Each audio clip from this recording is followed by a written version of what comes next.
Aujourd'hui, vous êtes à la machine à café et il y a votre supérieur qui vient vers vous, les sourcils froncés, le pied lourd, les auréoles sous le bras, et il s'apprête littéralement à passer à la moulinette le rapport que vous avez fait la veille.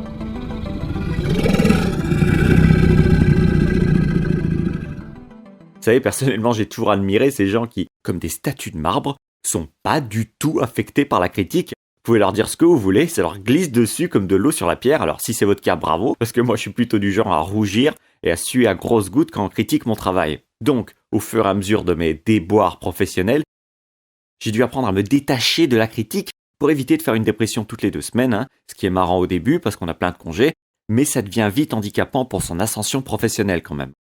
Donc, dans cette courte vidéo, je partage avec vous 3 astuces pour se détacher de la critique au travail.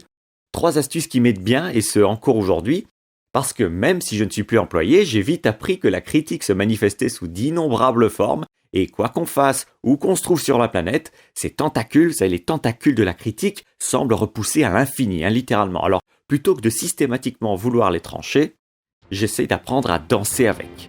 Je sais pas ce que je raconte, moi, danser avec les tentacules de la critique, mais c'est pas grave, on enchaîne directement sur les 3 astuces. Le docteur Martin Paulus, professeur adjoint de psychiatrie à l'université de San Diego, Californie, explique qu'il est très important pour nous, si on veut avoir une vie équilibrée au travail, qu'il est important de séparer la critique de notre sens d'identité.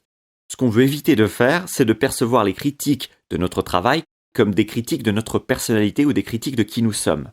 Par exemple, si vous êtes journaliste et que vous rentrez un article à votre supérieur et ce dernier vous dit que c'est pas bon ce que vous avez fait, concrètement c'est juste pas bon, c'est son avis, il pense que ce n'est pas bon. Alors tant que vous serez employé par cette personne, vous devez bien évidemment respecter son avis, mais ça veut dire que vous avez ici une deuxième option que vous n'avez peut-être pas considérée, c'est que peut-être que cette personne n'est pas la personne avec qui vous devriez travailler. Si constamment vous êtes critiqué par votre supérieur, peut-être que vous n'êtes pas au bon endroit. Mais ça c'est juste mon avis. La chose à retenir du docteur Martin Paulus, c'est de comprendre que ce que vous écrivez n'est pas qui vous êtes.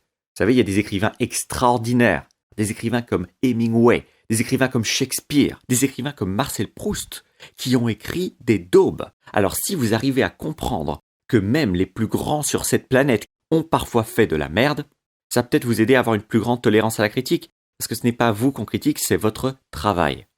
De plus, si vous voulez vraiment fournir un bon travail, la critique est justement là pour faire que votre travail augmente en qualité. La critique est là pour améliorer ce que vous avez fait, pas pour détruire ce que vous avez fait. C'est une chose qu'il faut garder en tête quand on veut constamment s'améliorer. Astuce numéro 2. Posez des questions. Quand vous posez une question à quelqu'un qui vous critique, vous pouvez avoir davantage d'angles et de points de vue qui vont vous permettre de ne pas vous braquer sur un petit détail et vous le repasser en boucle toute la journée, toute la soirée, et ensuite pendant des jours et des semaines et des mois plus tard. Vous savez, quand un événement traumatisant arrive dans votre vie, plus vous arrivez à vous ouvrir à tous les angles de ce qui est en train de se passer autour de vous alors que l'événement désagréable est en train de se passer, moins vous permettez à une mémoire traumatique de se créer dans votre cerveau. Donc en posant cette question à votre supérieur, pourquoi est-ce que vous pensez que cet article est mal écrit? Vous allez obtenir les informations qui vont vous permettre d'abord de fournir un meilleur travail, mais en plus de savoir que ce n'est pas vous qui le juge comme négatif ou comme mauvais ou comme mal écrit. Vous n'êtes pas mal écrit, vous ne pouvez pas être mal écrit. Donc le fait de récupérer les angles qui lui permettent de dire que c'est un travail mal écrit vont vous aider de se libérer de ce label de la critique. Par exemple, si vous apprenez que votre article est mal écrit parce qu'il y a un angle un petit peu trop corrosif sur le maire de Paris, ou alors que le choix de vos métaphores distrait du but original de l'article, vous aurez d'autant plus l'habilité de ne pas penser que vous êtes le problème, mais que c'est l'article et certains angles de l'article qui sont à la base de la critique. Et astuce numéro 3, à chaque fois qu'on vous fait une critique, dites-vous que c'est le moment de gagner en sagesse. Parce que les erreurs que vous faites sont systématiquement des enseignements. Alors apprendre à considérer la critique à sa juste valeur, plutôt que de toujours la considérer comme du poisson pourri, ça vous permettra presque de ressentir une certaine excitation la prochaine fois qu'on vous fera une critique. Parce que vous pourrez vous dire, voilà, maintenant je vais mettre mon chapeau de moine tibétain. Enfin, bien que les moines tibétains n'ont pas de chapeau, je sais pas ce que je raconte, mais vous pourrez vous dire, voilà, maintenant c'est le moment de mettre ma tunique de moine tibétain et de prendre une grande respiration et d'essayer de discerner le bon dans cette critique qui sera souvent difficile à digérer, et ce pour n'importe qui.